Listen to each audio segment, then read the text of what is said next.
안녕하십니까, 김주성입니다. 새벽에 읽는 성경 말씀 시작하겠습니다. 오늘 아침에 읽을 말씀은 열왕기하 25장입니다. 제목은 옥에서 내놓아. 남방 유다도 끝내 멸망합니다. 사무엘 상하에 이어 열왕기 상하에 기록된 이스라엘의 역사가 멸망으로 막을 내립니다. 이스라엘의 멸망으로 막을 내립니다. 하지만 끝이 아닙니다. 살아남은 이가 새로운 역사를 이어갑니다. 한 사람으로 인류가 시작되었듯이 다윗의 가문 한 사람이 역사의 끈을 이어갑니다. 이스라엘 역사 기록에서 가장 중요한 관심사는 무엇일까요? 바벨론 왕이 남방 유다 왕 여호야긴을 옥에서 내놓아 그에게 먹을 것을 주고 좋게 말하였다는 성경의 기록은 무엇을 의미하고 있을까요? 새벽에 읽는 성경 말씀 제373화, 오늘은 1월 10일 월요일 아침입니다. 오늘 읽을 말씀 열왕기하 25장을 읽겠습니다. 열왕기하 25장 1절부터 30절까지 읽겠습니다. 오늘 열왕기하 25장을 읽으면 열왕기 상하의 성경 읽기가 마칩니다. 내일은 역대상으로 넘어갑니다. 열왕기하 25장 1절부터 마지막 절 30절까지 먼저 읽겠습니다. 시드기야 제9년 열째 달 10일에 바벨론의 왕 느부갓네살이 그의 모든 군대를 거느리고 예루살렘을 치러 올라와서 그 성에 대하여 진을 치고 주위에 포성을 쌓으매 그 성이 시드기야 왕 제11년까지 포위되었더라. 그의 넷째 달 9일에 성중에 기근이 심하여 그 땅 백성의 양식이 떨어졌더라. 그 성벽이 파괴되매 모든 군사가 밤중에 두 성벽 사이 왕의 동산 견문 길로 도망하여 갈대아인들이 그 성읍을 에워쌌으므로 그가 아라바 길로 가더니 갈대아 군대가 그 왕을 뒤쫓아가서 여리고 평지에서 그를 따라잡음에 왕의 모든 군대가 그를 떠나 흩어진지라. 그들이 왕을 사로잡아 그를 리블라에 있는 바빌론 왕에게로 끌고 가매 그들이 그를 신문하니라. 그들이 시드기야의 아들들을 그의 눈앞에서 죽이고 시드기야의 두 눈을 빼고 노사슬로 그를 결박하여 바빌론으로 끌고 갔더라. 바벨론 왕 느부갓네살의 19째 해 5월 7일에 바벨론 왕의 신복 12대장 느부사라단이 예루살렘에 이르러 여호와의 성전과 왕궁을 불사르고 예루살렘의 모든 집을 귀인의 집까지 불살랐으며 12대장에게 속한 갈대아 온 군대가 예루살렘 주위의 성벽을 헐었으며 성중에 남아있는 백성과 바벨론 왕에게 항복한 자들과 무리 중 남은 자는 12대장 느부사라단이 모두 사로잡아 가고 12대장이 그 땅에 비천한 자를 남겨두어 포도원을 다스리는 자와 농부가 되게 하였더라. 갈대아 사람이 또 여호와의 성전의 두 놋기둥과 받침들과 여호와의 성전의 놋바다를 깨뜨려 그 놋을 바벨론으로 가져가고 또 가마들과 부삽들과 부집게들과 숟가락들과 섬길 때에 쓰는 모든 놋그릇을 다 가져갔으며 12대장이 또 불 옮기는 그릇들과 주발들 곧 금으로 만든 것이나 은으로 만든 것이나 모두 가져갔으며 또 솔로몬이 여호와의 성전을 위하여 만든 두 기둥과 한 바다와 받침들을 가져갔는데 이 모든 기구의 놋 무게를 헤아릴 수 없었으니 그 한 기둥은 높이가 18규빗이요 그 꼭대기에 놋 머리가 있어 높이가 3규빗이요 그 머리에 둘린 그물과 석류가 다 놋이라. 다른 기둥의 장식과 그물도 이와 같았더라. 12대장이 대제사장 스라야와 부제사장 스바냐와 성전 문지기 3사람을 사로잡고 또 성중에서 사람을 사로잡았으니 곧 군사를 거느린 내시 1사람과 또 성중에서 만난 바 왕의 시종 5사람과 백성을 징집하는 장관의 서기관 1사람과 성중에서 만난 바 백성 60명이라. 12대장 느부사라단이 그들을 사로잡아 가지고 리블라 바벨론 왕에게 나아가매 바벨론 왕이 하마 땅 리블라에서 다 쳐 죽였더라. 이와 같이 유다가 사로잡혀 본토에서 떠났더라. 유다 땅에 머물러 있는 백성은 곧 바벨론 왕 느부갓네살이 남긴 자라. 왕이 사반의 손자 아히감의 아들 그달리아가 관할하게 하였더라. 모든 군대 지휘관과 그를 따르는 자가 바벨론 왕이 그달리아를 지도자로 삼았다 함을 듣고 이에 느다냐의 아들 이스마엘과 가레아의 아들 요하난과 느도바 사람 다노메스의 아들 스라야와 마아가 사람의 아들 야아사니야와 그를 따르는 사람이 모두 미스바로 가서 그달리아에게 나아가매 그달리아가 그들과 그를 따르는 군사들에게 맹세하여 이르되 너희는 갈대아인을 섬기기를 두려워하지 말고 이 땅에 살며 바벨론 왕을 섬기라. 그리하면 너희가 평안하리라 하니라. 7월에 왕족 엘리사마의 손자 느다니아의 아들 이스마엘이 부하 10명을 거느리고 와서 그달리아를 쳐서 죽이고 또 그와 함께 미스바에 있는 유다 사람과 갈대아 사람을 죽인지라. 노소를 막론하고 백성과 군대 장관들이 다 일어나서 애굽으로 갔으니 이는 갈대아 사람을 두려워함이었더라.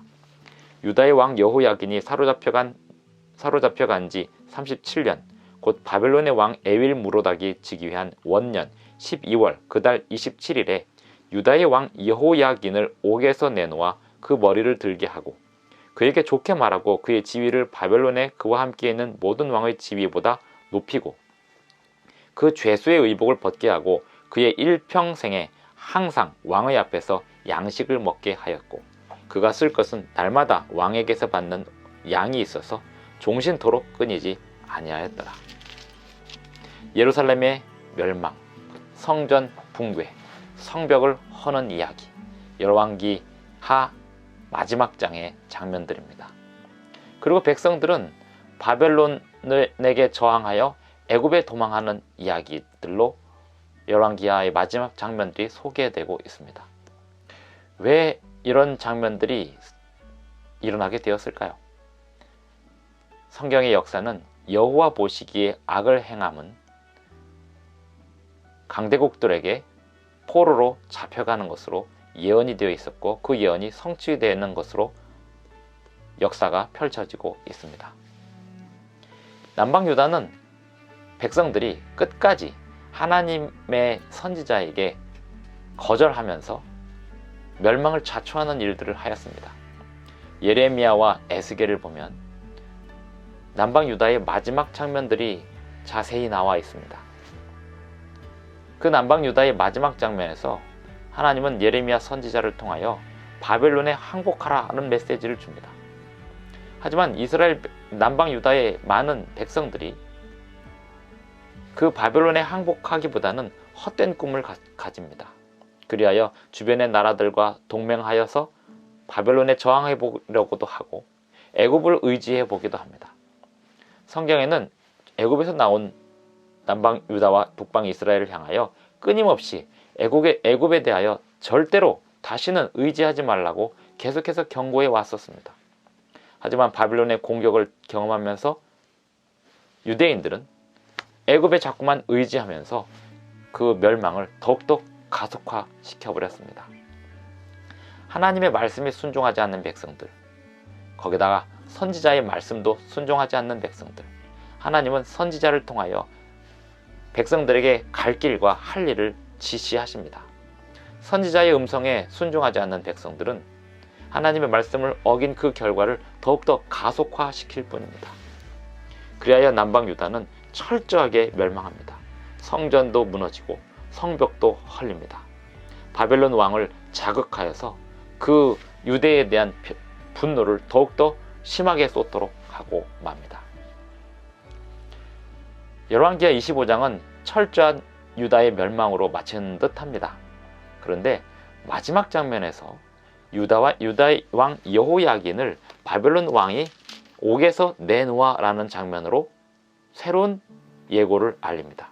27절 유다의 왕 여호야긴이 사로잡혀간 지 37년 곧 바벨론의 왕 에윌 무로닥이 이 에윌 무로닥은 역사에 보면 아멜 마르둑이라는 왕입니다. 에윌 무로닥이 즉위한 원년 12월 그달 27일에 유다의 왕 여호야긴을 옥에서 내놓아 그 머리를 들게 하고 열왕기하의 마지막 장면은 여호야긴이 감옥에서 나오는 이야기로 끝납니다. 그에게 좋게 말하고 그의 지위를 바벨론에 그와 함께 있는 모든 왕의 지위보다 높이고 그 죄수의 의복을 벗게 하고 그의 일평생에 항상 왕의 앞에서 양식을 먹게 하였고 그가 쓸 것은 날마다 왕에게서 받는 양이 있어서 종신토록 끊이지 아니하였더라.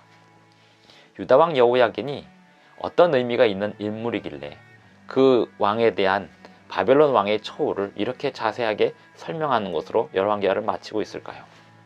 남방 유다와 북방 이스라엘의 역사는 결국 무엇을 위하여 기록된 것일까요? 어떤 역사를 위하여 기록된 것일까요?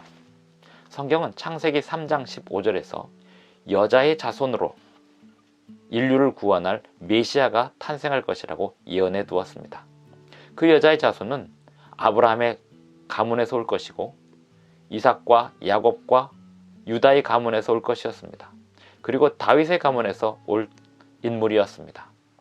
다윗의 가문의 왕이었던 여호야긴 왕은 바벨론의 포로로 잡혀갔다가 감옥에 갇히고 감옥에서 나와서 마지막에 바벨론 왕의 융숭한 대접을 받으며 남은 여생을 사는 것으로 열왕기하 25장에 기록되어 있습니다. 이 여호야긴 왕은 성경에서 어떤 의미가 있을까요? 마태복음 1장에서 이 여호야긴 왕이 다시 등장합니다. 여고냐라고 등장을 하는데요. 이 여고냐 왕은 예수 그리스도의 족보를 이어가는 여고냐의 아들 스알디엘, 그 아들 스룹바벨, 이렇게 하여 예수 그리스도의 족보를 이어가는 왕으로서 매우 중요한 인물입니다. 그래서 유다가 철저히 멸망하고 이스라엘이 철저히 멸망했지만 그 가운데서도 여자의 자손을 탄생시킬 그 가문을 하나님께서 붙드시고 그 가문을 붙드신 결과로 예수님이 탄생하시고 예수님이 온 인류를 구원하실 메시아로서의 사역을 하실 수 있게 되었습니다. 매우 위험한 방법으로 이 여자의 자손이 탄생할 것이었습니다. 그것은 다윗의 가문이 완전히 몰살되지 않고 또 완전히 타락하지 않은 채 살아남아야 하는 일이었습니다. 그런데 그 일이 결국 이루어졌습니다.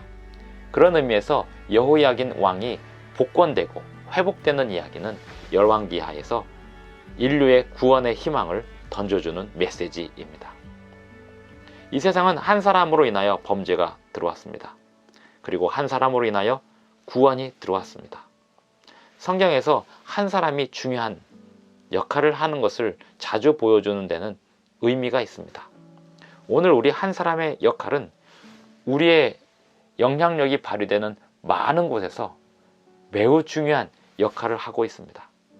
우리의 역할은 매우 중요하다는 사실 결코 잊지 마셔야 하겠습니다. 하나님께서는 우리 한 사람을 통하여, 우리 각자 한 사람 한 사람을 통하여 많은 구원의 역사들을 이루어 내실 것입니다.